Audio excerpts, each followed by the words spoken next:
Blog Talk Radio.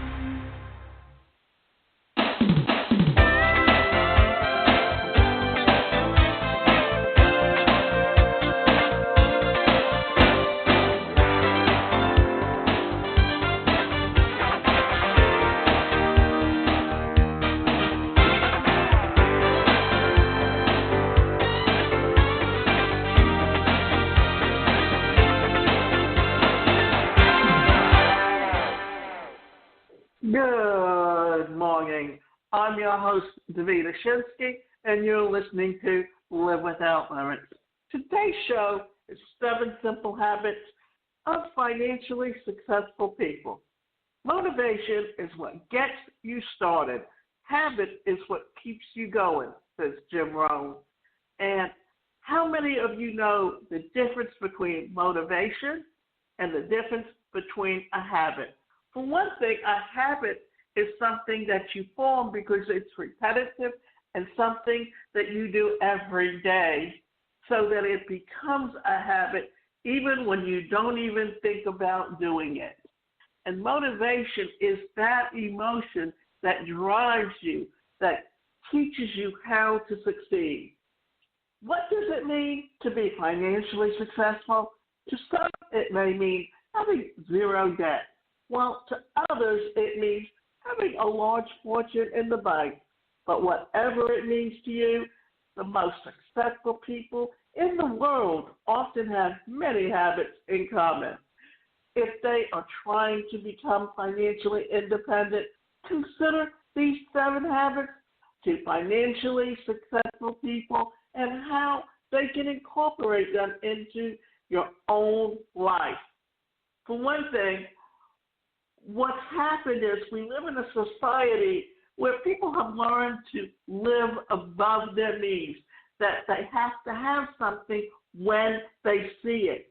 And part of that's because as children, their parents were a little bit better financially off than the grandparents, and they wanted the children to have what they didn't have when they were children. So what happens is they freely give the child something whenever they want it.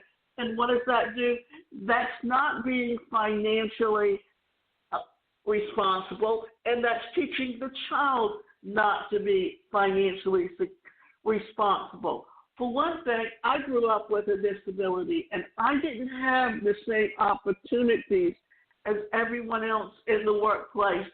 And for me, I ended up getting in debt not because I wanted to as much as that just taking care of basic financial needs put me in debt, because when you live on $600 a month, you have to figure out how to budget that and pay your bills, and yet at the same time, because I have a disability and there's a 3-size difference in one foot and the other, I still have to go out and get 2 different size shoes.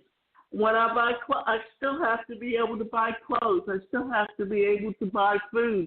And early on, just simply because I had an education, I didn't qualify for Social Security, and I didn't qualify for SSI. It wasn't until much later. And so, yes, I ended up on the street several times simply because my income fluctuated so badly.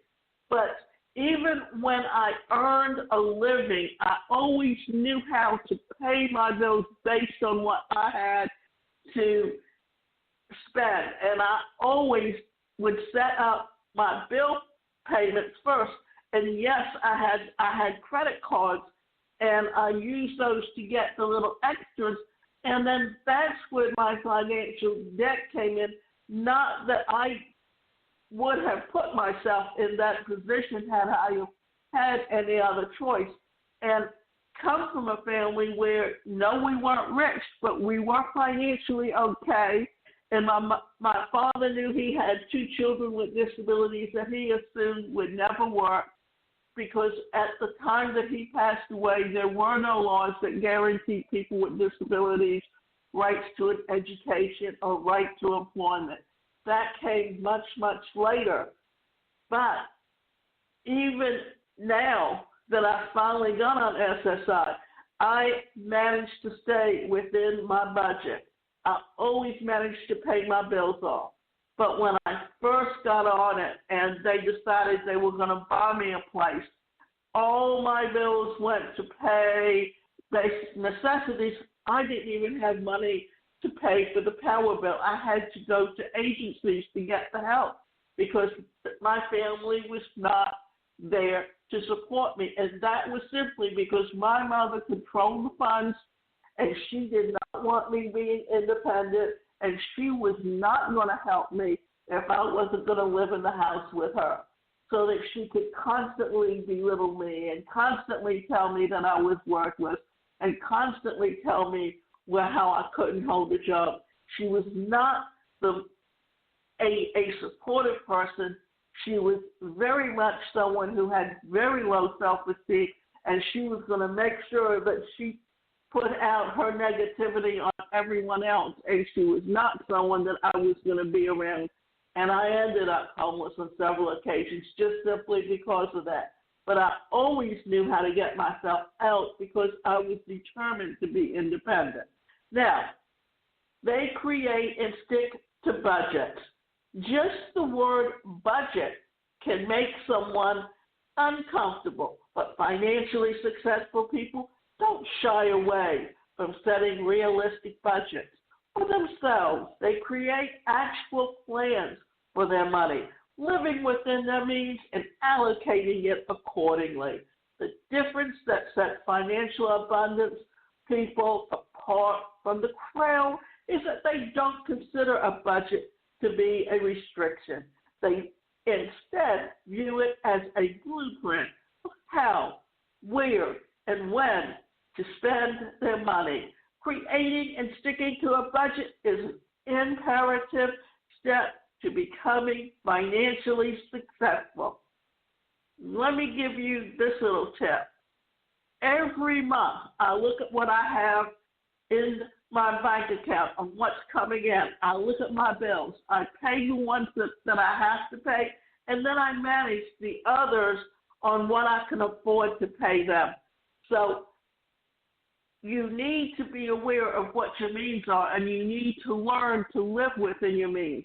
Now, I have my own business, so what does that mean? That means there's certain necessities that I have to be able to do, but at least because I'm an online business, that certain expenses that would be far higher had I had to do everything by getting a car to be mobile, to reach people, to do the things that I can do online today, that if you look at the last 25, 30 years, we've been moving in this direction. The only difference is that the pandemic accelerated that movement. They aren't impulsive buyers. We all know the feeling of buying something on a whim. The exhilarating, it leaves us wanting more. Our culture of mass consumption has left many of us falling victim to temptation by impulsively making unplanned purchases. This behavior can be very dangerous to our bank accounts. Financially stable people tend to plan their purchases and weigh pros and cons of all their purchasing decisions. Sure, we sometimes buy things that we know we don't need, but learning to control these impulses is key to becoming financially stable. The best way to do this is this. Look at your budget. And yes, there's credit cards, but always be aware that that's money that you're going to have to owe. And how are you going to budget, and can you afford to? And look at your circumstances. Now, here's another thing. When you have a disability, there's certain things that you need that you may not be able to pay. And in my case, that yes, I'm at an age that I now qualify for Social Security. And I qualify because I didn't pay in enough to Social Security. I only get SSI on my name. Had I have remained on Social Security as a surviving child and never worked, then the money would have been coming to someone else. And that was my mother when I was much younger, because my father died when I was 18 years old and just entering college. And because I was independent, it came to her. And then I had to ask her for every little thing just to take care of getting around. And she always made me feel like I was begging for the money. Therefore, when I finished college, I went to work because I wanted to be financially independent. I wanted to be able to take care of myself. And because I did that, I lost the ability to get that support from Social Security. But eventually, I did get it on my own name. And I have to go out and buy my shoes. I have to go out and buy my clothes. The only thing that the inheritance takes care of is the roof over my head. And that I'm thankful for, because that allows me to be able to get shoes. And shoes for me are not inexpensive simply because I wear odd sizes. It's simply that I need good support, shoes with good support. And in the last few years, have had to go back and start wearing a brace on my foot again and start wearing a brace on my hand to support, because I don't have the use of those limbs and I don't have the same mobility. But understanding that has allowed me to know what's available to me and know that for me, whatever health care coverage I get, that because I'm on SSI, and under SSI you get Medicaid, and only because you have the Obamacare or the Affordable Care Act did Medicaid start improving in what they were offering. But once I hit 65, Medicaid paid for me to get Medicare, and that opened up some other things to me. And because I'm considered low income and I'm on Humana, I now through them get a healthy eating card in addition to food stamps, which helps me to live within that budget. But it's something that I've always managed because I come from a family that my grandparents didn't have a whole lot of money, and my grandmother was always petty and always jealous of what other people had, and she, being the way she was, that my grandfather's family wanted nothing to do with them, and had she have been different, they probably would have moved them to Savannah. They would have seen to it that they all lived in a house where all the children had their own beds. They would have done the things to help them to have a different attitude. But so many of them grew up having the same attitude about life that it created a lot of issues within the family. And it was a very dysfunctional family because of that. But the budgeting, the managing of the money was always there. So seeing that is what taught me to be financially aware and managing money based on what I knew that I did not want to end up having to worry about other things. But when your income fluctuates to where sometimes you have an income and sometimes you don't, and you have those family support systems that say, hey, we'll help you in those slow times to help you through that, then it's understandable that I ended up where I did a few times. They set realistic goals. To be financially successful, you have to know where you're going and how you will get there. It's important to set goals and make plans to transform your dreams into reality. You can't just sit back and hope that money will fall from the sky. Although, wouldn't that be nice?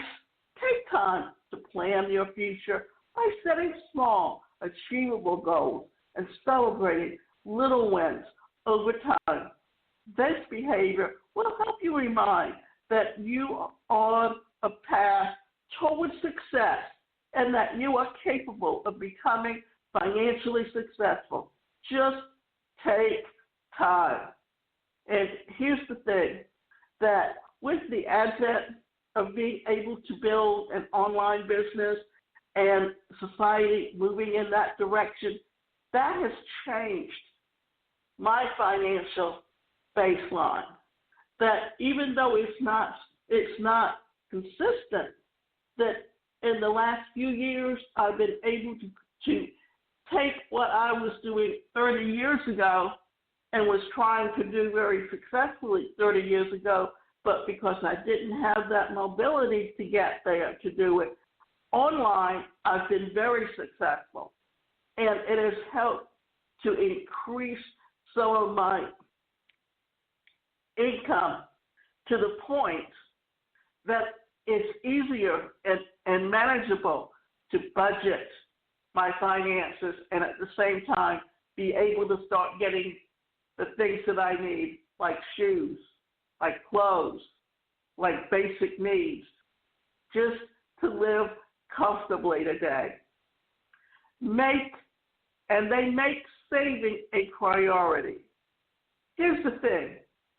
Savings are very, very important, and knowing how to save is very, very important. That it has always been said, take and put aside 10 to 20% of your income. And in the past, if you look back in the 20th century, in the 60s and the 70s and even the 80s, people were living high and they weren't thinking about putting aside money. And oftentimes, there was two things going on. There were the things where people were going out and just enjoying themselves and having the freedom to do things. Then, too, it was not something that was thought about in the family, because if you remember back when the corporations were growing, it was always the attitude, oh, well, you'll work your way up in the company, and after 25 years, you'll get that retirement, and you will have Social Security, and you'll live comfortably. Well, first of all, inflation came into play. Cost of living changed. All of those things affected whether or not Social Security could afford to help you live a comfortable life. And there were various other factors. That was some of the main things that happened. And people were still used to living above their means, and that's what they had learned to do at that time. And so therefore, they really didn't think about the consequences. And the children are not putting aside that money today. But if you remember, even in corporations, they started thinking of and talking about 401ks and have you put that money aside and use that after you retire. They don't compare themselves to others. One flaw of financially unsuccessful people is that they are constantly comparing themselves to others. There will always be someone with a bigger house or a nicer car, but trying to keep up with the Joneses can be detrimental to building and maintaining a healthy bank account. You want to become more financially abundant, you must first focus on yourself instead of wasting time and money to be like someone else. In that case, I'm going to tell you that is caused by several different reasons. First of all, if you have low self-esteem and you want to build up your self-esteem, what do? You go out and you look and you see what someone else has, and you go out and do that. Why? Because it builds you up inside. My sister grew up being deaf and always being told She could never live on her own. She could never think for herself. She was always told what she could never do. The problem is that her personality was such that she bought into what they were telling her, so that she never graduated college because she was always, whatever someone would tell her, they were taking this course or that course or whatever, she would be out there taking it because that made her feel better about herself. And even in the home, when she was no longer in school and had never graduated, she was always constantly being screamed at because she didn't wash her clothes right, she didn't make the bed right, and she was always trying to appease because she so desperately wanted their love and couldn't understand that they couldn't give her the love she wanted. And her personality is to be the peacemaker. She did things by what people, I guess the easiest way to say it is she's that steadiness personality that if the book says this is the way it's going to be done, that's how she's going to do it, because she thinks it's going to get her what she's missing and what she so desperately wants. And she didn't know how to give it to herself. And if you learn that don't look for it outside, look for it inside yourself. Learn to love and respect yourself first, because if you can do that, then you're not going to be comparing yourself to other people and what they have and want to go out and get it. You're going to look at what you need and do the things that you need. And what happens when someone looks at someone who's very successful in their business? Well, that person has goals. And he looked at the goals, and he had a plan, and he went out and worked that plan. And what happens is someone else feels inferior, so they're going to start cutting him down. Why are they doing that? Because they don't want to be feeling inferior. They want to pull you down to their level so they can feel superior to you. So just be aware of how you do things, how you create the feeling or the emotion that tears you down.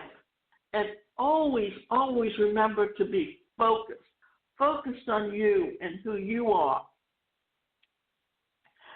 They set aside limiting beliefs. I'll never be rich. Rich people have good luck, and I don't. I'm not smart enough to be rich.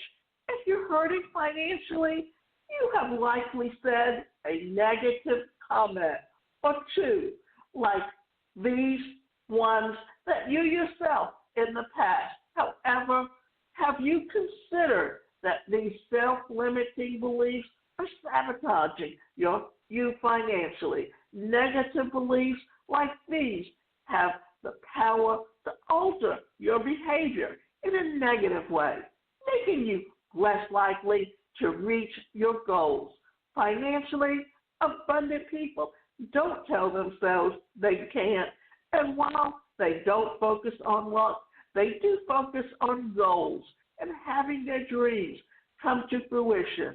If you are being held back by self-limiting beliefs, try and use positive affirmations by reading lessons from some of my favorite personal development experts like Dale Carnegie or Napoleon Hill. Practice these affirmations and finally let go of anything holding you back from success. Another thing to do is learn about the laws of attraction. Because what is the laws of attraction? Well, that's where you hear those self-limiting things being said to you in your head over and over again. And you've gotten to where you repeat them over and over again. And when you're putting out those negative vibrations out into the universe, that is exactly what you're going to be getting back. But what does the laws of attraction teach you? How to retrain your thought processes with affirmations to become more positive, to put out positive vibrations into the universe. And when you do that, then you're telling the universe that you are going to succeed, and you truly believe that. And as long as you believe that, then you can always overcome any limiting beliefs. And here's the thing, that whenever anyone told me I couldn't do anything, it was like waving a red flag in front of me and just daring me to prove them wrong. And because I was so determined to succeed, even as a young child, that I always took that challenge. And then what happened, I had a family that they were so negative and they wanted to prove to me that they can control me and my spirit, that I got hit almost every day in my childhood. Why? Because I was often trying to do something that they thought I couldn't do. So if you have to detach yourself from your family to get away from negative people, sometimes you have to do that. And there were periods of time when I didn't even talk to my family because my mother didn't know where I was. And the funny thing is when we did start talking again, she got nice for a short period of time. She couldn't stay that way because she didn't know how to be any different. But yeah, if you have to disassociate yourself from negative people. And often when you do that, it helps you to change your attitude and begin to learn to believe in yourself. But remember, even when you come back in touch with those people, they're going to still try and pull you back. And I can tell you, what makes a family work and sometimes stay close is simply the fact that each person reacts the way the other person expects them to react. But if there's a breakdown, if one changes, that is a breakdown in that family because it only works, especially if it's a dysfunctional family, when every other person reacts exactly how they expect them to. They learn from their mistakes. Bill Gates once famously said, "It's fine to celebrate success, but it is more often important to heed the lessons of failure." Simply put, we can't dwell on the past. Monetary mistakes, if we want to be financially successful, the important thing is that we learn from them and mistakes so that we don't make them again. And here's the thing to think about. It's the last thing that we're going to talk about, that don't look at failure as being a failure. Recognize that it's just a stepping stone to success. And if you understand that, and you understand that when you fail, you learn something, and how to use that as a truly learning experience. See how you treat yourself. See how you can basically hold yourself back. We all have self-limiting beliefs, especially if we allow other people to control our lives. And the best way to not let that happen is to decide that you are going to control your own life, and you're going to decide how successful you're going to be. When you do that, then you are changing, and you're beginning to see yourself as someone that can succeed, and believe in yourself that you have the ability to reach your goals. So if you are negative, if you don't know how to change your attitudes, then find someone. Find a life coach that can truly help you begin to recognize your limiting beliefs and teach you how to overcome them. And remember, you can go to my website, and that's the #1 personalcareercoach.com, and we can sit down with you and help you to begin to believe in yourself.